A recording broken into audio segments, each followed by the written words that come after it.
শক্তি বাড়াতে দ্রুত পদক্ষেপের আহ্বান জাকের পার্টির চেয়ারম্যান মোস্তফা আমির ফয়সাল বলেছেন, দেশের প্রতিরক্ষা ও সমরশক্তি বৃদ্ধিতে দ্রুত পদক্ষেপ নিতে হবে। বর্তমান বাস্তবতায় দীর্ঘমেয়াদী পরিকল্পনার জন্য বেশি সময় নেই। সর্বোচ্চ 2 বছরের মধ্যে বিমান, নৌ ও সামরিক শক্তিতে দেশকে স্বাবলম্বী হওয়ার প্রস্তুতি নিতে হবে। বুধবার সকাল 10টায় ফরিদপুরের সদরপুর উপজেলার 22 বিশ্ব জাকের মঞ্জিলে জাকের পার্টির 37তম প্রতিষ্ঠা বার্ষিকী উপলক্ষে আয়োজিত ইসলামী সম্মেলনে প্রধান অতিথির বক্তব্যে তিনি এসব কথা বলেন। মোস্তফা আমির ফয়সাল বলেন, বর্তমান সরকারের সমরাস্ত্র বিষয়ে 10 বছরের মহাপরিকল্পনার কথা শোনা যাচ্ছে, কিন্তু দেশের বর্তমান বাস্তবতা 10 বছর অপেক্ষা করার সুযোগ দেবে না, সর্বোচ্চ 2 বছর সময় নেবে। এরই মধ্যে বিমান শক্তি, নৌ শক্তি ও সামরিক শক্তিতে আমাদের স্বাবলম্বী হতে হবে। প্রতিরক্ষার বিষয়ে কোনো আপোষ করা যাবে না। দেশের সার্বভৌমত্ব রক্ষার বিষয়ে তিনি বলেন, শুনেছি কেউ কেউ রংপুর বিভাগ নিয়ে আলাদা রাষ্ট্র গঠনের স্বপ্ন দেখছেন।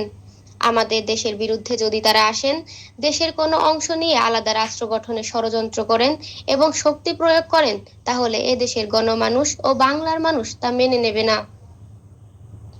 দেশের 19 কোটি মুসলমান সহ 20 কোটি মানুষ জীবন থাকতে বাংলার 1 ইঞ্চি জমিও কেউ নিতে পারবে না।